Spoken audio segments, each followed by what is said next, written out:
On today's episode of What the Ship, we look at the top 5 shipping stories from around the world. I'm your host, Sal Mercogliano. Welcome to today's episode. Man, there is so much ship going on. I can't even tell you. Every time, I think things are going to get quiet. It doesn't. More ship hits the fan. And we got a lot for it. I got 5 big stories to talk about, take you around the world, give you your update on the global maritime supply chain. If you're new to the channel, hey, take a moment, subscribe to the channel and hit the bell so you'll be alerted about new videos as they come out. And if you are a subscriber, just go double check. YouTube has that pesky habit sometimes of dropping my subscribers. Don't know why. It's a YouTube algorithm they do, but they like to do it. All right, let's go ahead and jump into our first story. Story number 1 is going to be dealing with the container shipping sector, and we'll be talking a lot about container shipping in this video. Container shipping industry sees surge in profits amid the global trade challenges. So this is from Mike Scholler over at G-Captain, based on a report by John McCowan, which we're going to be looking at here, talking about the fact that in the second quarter of 2024, the liner companies, these are the big container companies, the big 10 liner companies out there, had a net income of $10.2 billion. That is up from $5.4 billion in the first quarter and a 14.7% increase compared to this period last year. That, my friends, is a lot of cash. Let's go ahead and take a look at John's report. John puts this out on LinkedIn. You can get an email version of it. It is a great detailed report. As he highlights here, $10.2 billion in second quarter 2024. Second straight expansion after 6 straight quarters of decline net, but a wider dispersion in actual results and margins among the carriers. In other words, not all the carriers are seeing the same increase. We're going to look at that. So this chart I find most amazing. This is the chart that John has in here. Container shipping net income by quarter from 2016 through the second quarter of 2024. I apologize, my mug is covering up one little section here that says US dollars in millions. This is in US dollars per million. What I want you to look here is from 2016 all the way up to the first quarter of 2020. Shipping wasn't great. I mean, we're talking about negative numbers here. 2016, negative numbers in 2018, really just bouncing between positive, negatives, 2018, 2019. And then COVID hits, and you have the global supply chain crisis, and you go through the roof. To put this into context, again, this is in millions of US dollars. You're talking about them making over 60, not million, billion dollars, $60 billion across the boards. Then it falls off. Then we have that fall. As a matter of fact, we get a negative drop here in fourth quarter of 23. But look at second quarter 2024. We're over 10 billion. Again, remove the numbers here from 2021, 2022. Go back prior to 2020. This would be record setting if you didn't have the global supply chain crisis and COVID that upset everything. The ocean carriers making some good cash right now. If you look at it by container shipping net income / revenue percentage by quarter, again, you can see that. You can see the negativity all the way over in 2016, the impact in 2018, positive results 2020, 2021, 2022, and even into 2023. And now after that one down tick in the fourth quarter of 2023, we see positive numbers. We're over 10, almost 15%. Net income over revenue. Those are good numbers if you're the ocean carriers. This chart shows you net income in millions of dollars. So if you look at second quarter 24, Zim is sitting there at $373 million. HMM 486, K-Line 267, OSK 278, Yangmin 431, NYK 349, Evergreen 949, Hapag 466, Costco $1.4 billion, CMA CGM 1.1, Maersk at 385, grand total of $6.5 billion. This is up 64.5%. And if you look at the cumulative numbers, either over the last 12 months as of the second quarter of 2024 or from 2016 to the second quarter of 2024, you see that everything is up almost 60 something percent. So the container liners are doing very well in terms of profits coming in. Now, again, it all has to do with management. They've been investing a lot of that cash into new construction and investing in a variety of different assets, terminals, logistics firms, you name it. You give a sailor some money in his pocket, they are going to spend it. Come over to this story from GCaptain, from Bloomberg, the World Trade Organization. Global goods trade recovery extends into the third quarter using the barometer of 100 as their base. The WTO's goods barometer increased to 103 compared to 100.6 in March. The baseline of 100 indicates growth over the next quarter. That's in line with medium-term trends. The quote here from the report, this suggests that merchandise trade has been picking up in the third quarter of 2024. However, the outlook remains uncertain due to shifting monetary policy in advanced economies and weakening export orders. At the same time, we're seeing some very positive measures in terms of the global supply chain. Over at the Panama Canal, the drought is done. We basically are seeing a return back to pre-drought levels. Plus, there are efforts to expand the reservoir to prevent this drought from happening again. The canal has announced a return to 36 vessel transits per day, maximum draft of 50 feet, 15 meters for vessels to pass. That removes all those restrictions. At the same time, congestion in ports, a major factor. The Port of Singapore is addressing that by increasing night container moves to keep the backlog low. They're putting more ships on, moving more containers, a big thing that Singapore typically does not do.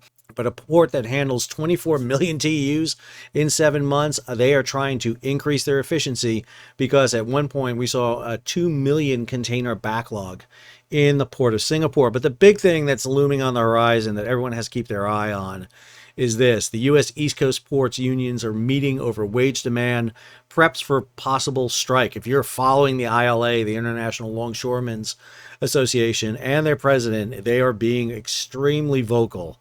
I am not going to be shocked at all if we see a strike happen on October 1st. Remember, 45,000 members of the ILA are trying to get a contract renegotiation.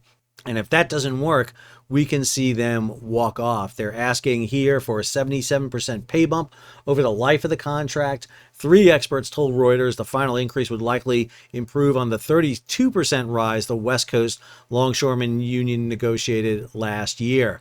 The ILA and the USMX, the U.S. Maritime Alliance, are in discussions. However, there is a lot of key issues that are bogging down. We're talking about the ports of New York, New Jersey, Houston, Charleston. All those ports face it. Now, what's a little different on the ILA than the West Coast, the ILWU, is that the ILA doesn't represent every port from Maine down to Texas.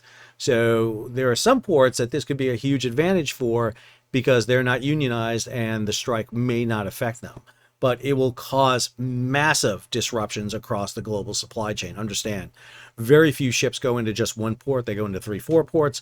If that gets disrupted, that's going to be a problem. It's one of the reasons why we're seeing the shift of containers from the East and Gulf Coast over to the West Coast, something that we saw the opposite of during the global supply chain crisis. Right after the global supply chain crisis, 21-22, we saw the downturn of the West Coast ports, a trend that had been going on since 2017. Now we're seeing the uptick back heading over to the West Coast, but we're also seeing congestion in those West Coast ports. All right, let's go ahead and jump to our second story. Our second story takes us to the Red Sea, where some of my biggest fans are the Houthi and their attacks against global shipping. We saw recently over in the Red Sea the failure of the salvage attempt on the motor tanker Sunyan. They were unable to get a tow onto that vessel, even though they had 2 salvage vessels in place, heavy escorts by the European Union. They were just not able to conduct that salvage operation. Here is a story, Mike Scholler over at GCaptain, talking about Maersk and the fact that Red Sea reroutings will continue as attacks intensify. So in the first half of 2024, they saw mixed trends in global shipping. Despite a 10.4% increase in container ship supply, global capacity utilization rose by 2% compared to the previous year. Container ports were resilient. The top 10 ports reported a combined growth of 7.4%. However, port congestion and route diversions around the Cape of Good Hope have limited capacity expansion. We just saw a 3rd container ship lose containers off the Cape of Good Hope. It's a reason you don't sail container ships around the southern tip of Africa in the middle of winter. On the demand side, Europe is returning to pre-COVID core inflation levels, while the U.S. is experiencing a slower decline. Maersk says the ongoing situation in the Red Sea continues to intensify, impacting maritime shipping significantly. The quote from Vincent Clerc, the CEO of Maersk: Maersk will only return to sailing via the Red Sea Gulf of Aden when the safety of seafarers, vessels, and cargo can be guaranteed. At the same time, we're seeing the emergence of new stories. Over in Sea Trade Maritime, Suez Canal faced new threats, warned The Economist.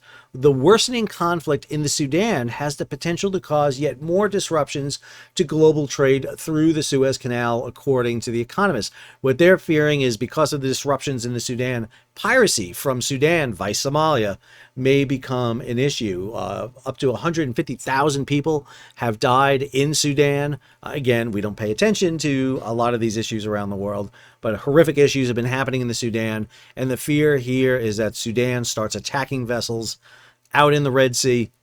And then I just want to show you this analysis from Lloyd's List. This is their Red Sea crisis page, and you get the idea of what is happening. You're seeing the Red Sea reroutings uprooting traditional transshipment trends. The UK Maritime Trade Operation warns of impersonators calling for vessels to switch AIS on. Red Sea transits are now impossible for ships with US, UK, or Israeli ties, say the underwriters. These are the insurance companies. Owners can refuse Red Sea orders. After that, it gets complicated. This is dealing with the issue regarding Sunyan and its casualty. Bab el-Mandab transits, enjoy your drink, are up for the first time. We're seeing them, but again, that will start trending down. Now we're seeing attacks on tankers. We talked about the towing of Sunyan, and then Bahri denies that the VLCC Amjad, hit by Houthi missiles, asserts the vessel is fully operational.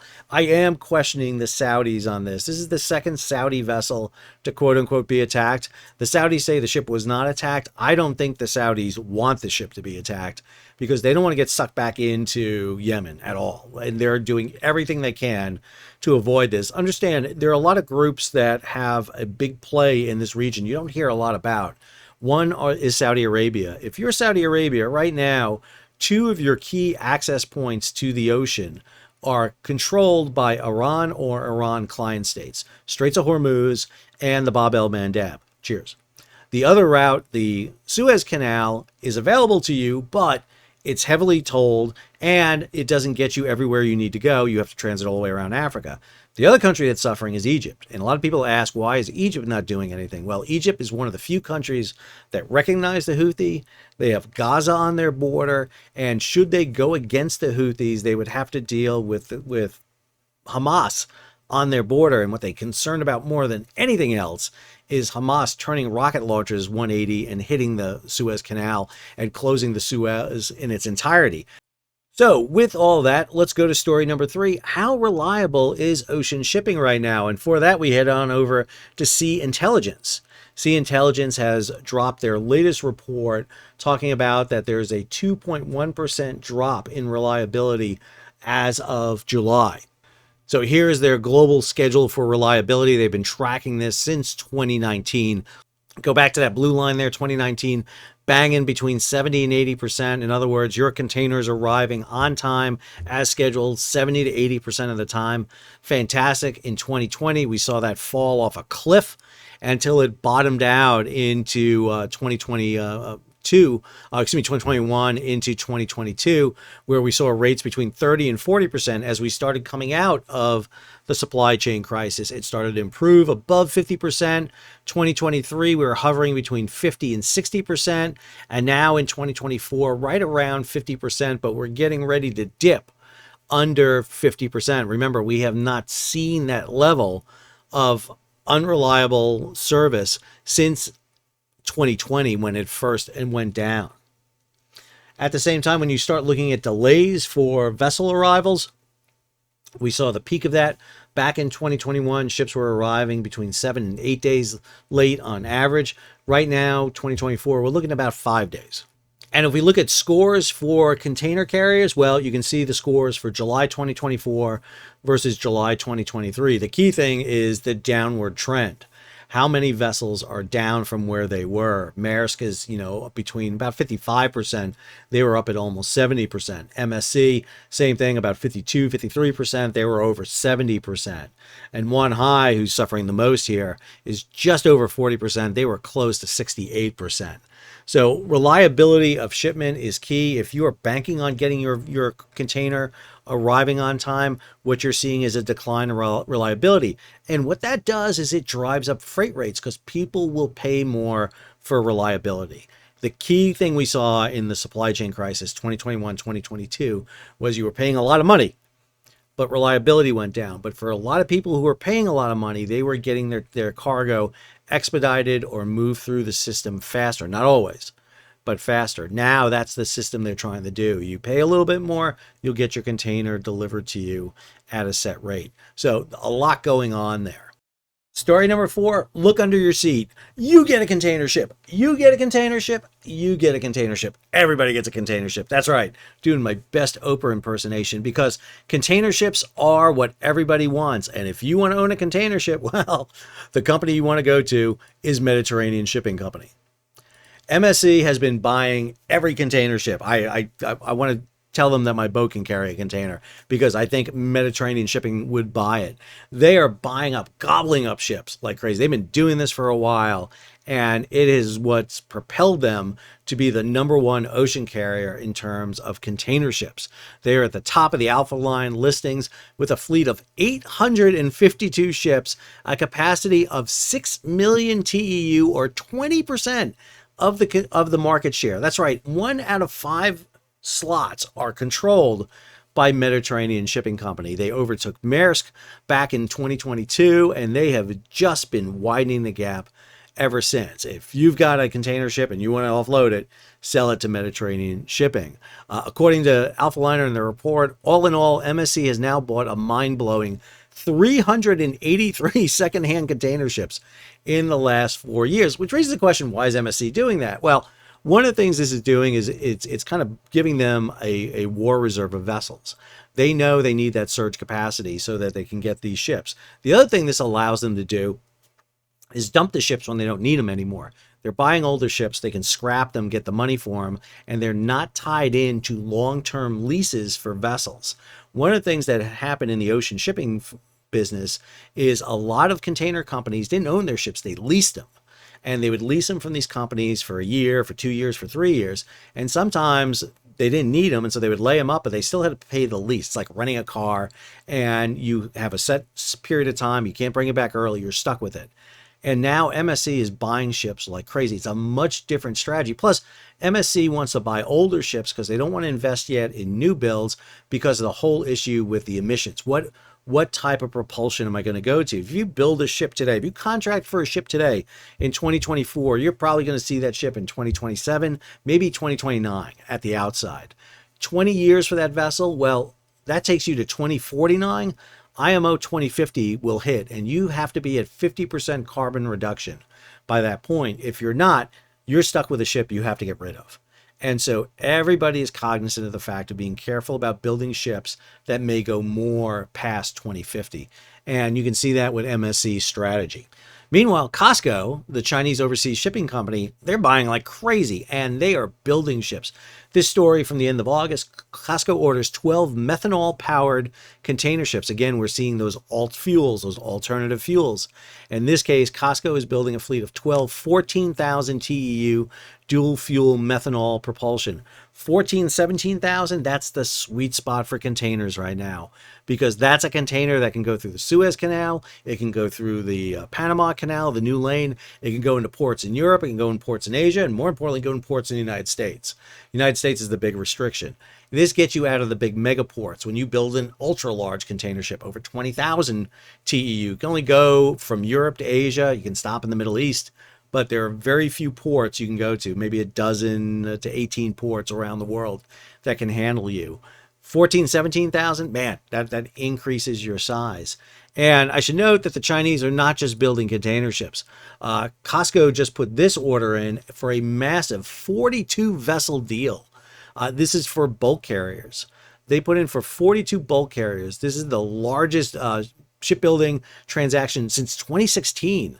The deal is valued at $2 billion, involves two major shipyards, COSCO Shipping Heavy Industries, and then the Chinese state shipbuilding corporations, Shaanxi Shipyard, where they're going to build 22 ships. At COSCO Shipping Heavy Industries, they build 20 ships. These are ships ranging from 64,000 up to 82,000 deadweight tons. Just a massive, massive shipping order that's going in. And what allows China to build ships like this is economy of scale.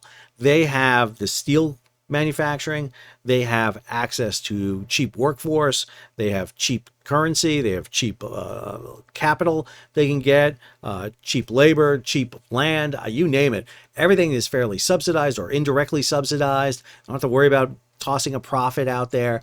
They are able to do this, and this is what is driving China to be the largest shipbuilder in the world. We're looking at them building one out of every two ships on the planet is going to be built in China. Japan and Korea will build 4 out of every 10, and then the remaining are spread throughout the world, with Europe building about 3 out of every 10, and the US building a very small little sliver, very tiny little sliver of a ship out of the world. So China definitely developing into the massive powerhouse.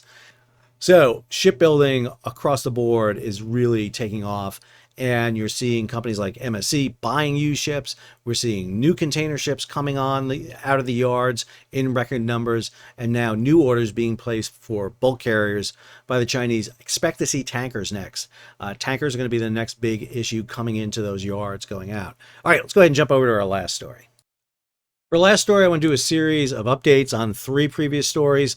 This one deals with the Lewin, the sail training ship down in Fremantle, hit by Maersk Shekou coming in. This video captures the actual demasting or dismasting. We've gotten a big argument about whether it's demasting or dismasting of the Lewin. You can see those masts go down on the vessel. You can actually see the bowsprit of the vessel here kicking up and down. This is the arrival of Maersk Shekou coming in. Just wanted to talk about a couple of key things here. So I did a full video on this in which I broke down the arrival of Maersk Shekou and actually compared it to a previous voyage coming in. You can catch the whole video right there and see it. But there are updates in the story. And more importantly, I heard from a lot of people in the area of Fremantle. And most importantly, the crew is recovering as the ship is being assessed. It doesn't appear that any hull damage was done to the vessel. The damage was restricted to the mast, but again, the masts go down into the interior of the vessel. So when you saw Maersk Shekou hitting the mast, that's damage below deck. So a lot of structural damage has been done to the vessel. Fortunately, it hasn't sunk, hasn't been compromised to the hull. But the key thing here is that this is a massive setback for that sail training program. The number of people I heard from was amazing. And I appreciate all the comments I got. I tried to give as much information as I could that was out there at the time. Obviously, it was a developing story, didn't have all the information that we had. Key things that I wanted to go back in and discuss because it came up in a lot of comments. Number one, that there were 2 Australian Fremantle pilots aboard.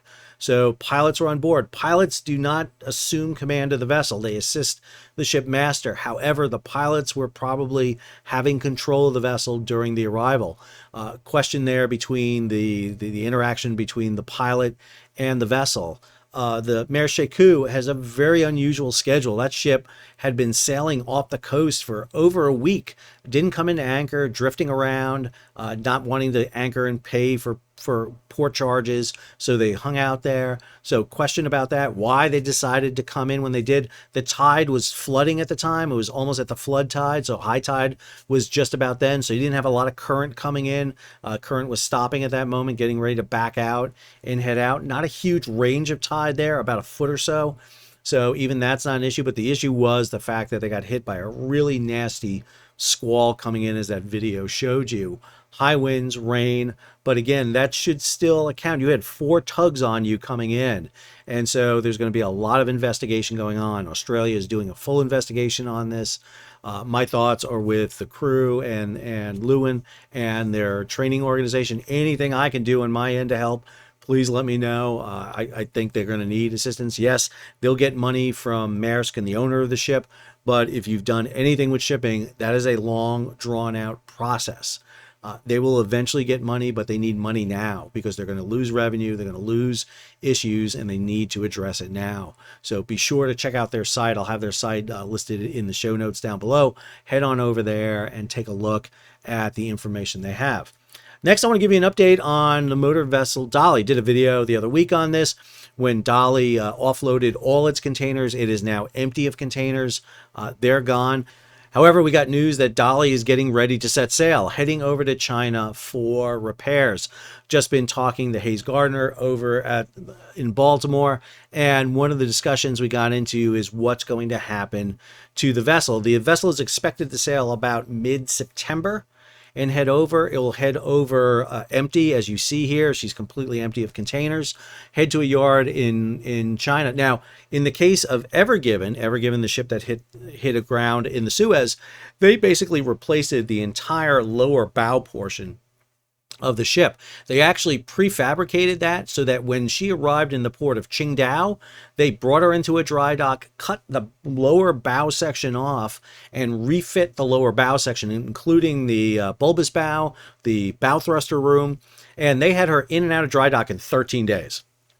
October 4th to October 17th, 2021. In the case of Dali, we don't know the full extent of damage to that ship's bow. This can be repairs to the current bow, or they may just chop the entire nose off the vessel and have a prefabricated one ready to go, slam it on there, and then scrap the old bow section. If I was betting, I'm going to think it's the latter. They're going to cut the bow off and put a whole brand new one on, because that will be the fastest turnaround of the vessel. They'll take the damaged bow section, scrap it, and just get Dali out, probably paint a new name on her, rename her, and off she goes. Although Ever Given is still running out there as Ever Given. She's off the coast of China right now. So what we can expect to see is Dali leave so shortly. Now, the Classification Society will have set some certain parameters for her to sail. If she's sailing in a damaged condition, she won't be able to sail at max speed. She's going to have to follow a safe route that will not endanger the bow. She'll probably go at a very low speed because of the damage to the bow. And so it'll be a little while for her to get in the port. The time in dry dock may not be as long. I mean, 13 days was quick for Ever Given. You may see anything from a few weeks to a month in the dry dock, especially if you got to replace the whole bow section, but it'll be pretty quick. If they have it readied and married up, they'll marry it up, they'll hook everything up. All you have up there, electronically speaking, is the bow thrusters and lights in the compartments and your bow light and your anchor system. If they're ready to go, they can do this pretty quick. One of the things we've seen is how fast you can repair a ship and get it out. Last story I want to update you on is that of the collision between the Verity and the Palessi. This took place last year. Full video on this with AIS charting. Marine Traffic came to me at that video and gave me access to everything they have. So hats off to Marine Traffic. They've been a great supporter of this channel. I appreciate everything they do. Story over in Maritime Executive that the salvage has been completed for the Verity. They have lifted the ship. They actually found one of the missing crew members in his cabin. They had to cut the ship in half, and so they've lifted it up. That's the bow section coming up, but they have the full ship sections up. Both the British and the Germans are doing a full investigation into this event. We don't have the details beyond what we know from what information has been released and the AIS information, which you can see in the video up above, and you can see what happened. You basically got yourself into a collision, and it was just an unfortunate loss of life that took place. I hope you enjoyed today's episode. If you did, hey, take a moment, subscribe to the channel, and hit the bell so be alerted about new videos as they come out. Leave a comment, share it across social media, and if you can, support the page. How do you do it? Well, number one, make sure your subscription is still good. We want to make sure you're getting your videos as they come out. But if you want to, hey, hit that super thanks button down below so you can contribute to the page, or head on over to Patreon and you become a monthly, yearly subscriber. Till our next video, Sal, signing off.